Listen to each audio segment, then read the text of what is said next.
ito na nga. Hi mga darling. Ito na nga ang aking mahiwagang atsara. Hindi ko na kanina na video hiwa-hiwa ko.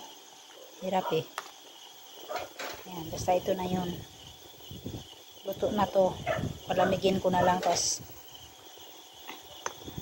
ilagay sa garapon. Ito na yung aking mahiwagang garapon. Ayan, maliliit lang siya. Hindi pa alam kung magkano ito. So, ito na.